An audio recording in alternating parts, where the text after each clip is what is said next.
Всем добрый день! Сегодня поговорим о причинах скрипа в передней части торпеды на Hyundai Tucson и не только, на Hyundai Creta такая же проблема. Значит, в чем причина? У нас есть такое вот впереди пластиковое жабо. По краю жабо идет, ну, наверное, когда-то бывшая резинка, сейчас она очень дубовая. Со временем, когда у нас вот сюда вот набивается пыль, грязь, это вот место соприкосновения жабо со стеклом. Вот, как видно, пылище, грязище, куча. Начинается вот этот неприятный скрип. Как устранить?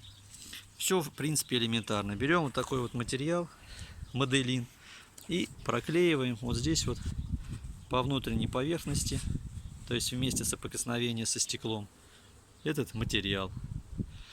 Вот.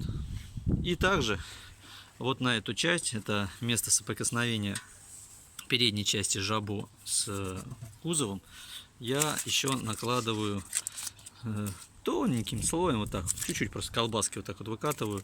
Это от виброизоляции, ну вот эту вот смолу, или как ее назвать, так тонким слоем, ну чтобы она тоже сильно тут не играла, потому что длина большая у жабо, и при кренах неизбежно какое-то поскрипывание. И в принципе все. Ну, желательно, конечно, это все помыть, вот эту всю пыль, всю эту грязь отмыть. В принципе, элементарно, и скрип не будет доставать. Как снять жабо на Hyundai Tucson? Сложного ничего нет. Оно крепится на 3 саморезах. Это вот здесь и вот здесь. Сверху идет вот эта вот такая вот резиночка. Ее убираем. На таких вот клипсиках она держится. Самое главное, когда вот эту снимаете резинку, нужно придерживать вот тут вот за клипсу и снизу как бы помогать ей выйти. Иначе можно порвать саму резинку. В этом есть нюанс. И также откручиваем, естественно, нам нужно снять дворники. Здесь вот откручиваем болт.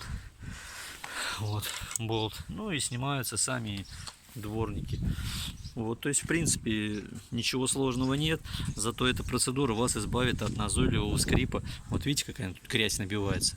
И вот она потом пластиковым краем трет об эту поверхность стекла. Потому что резинка вот эта, она просто, ну, дубовая.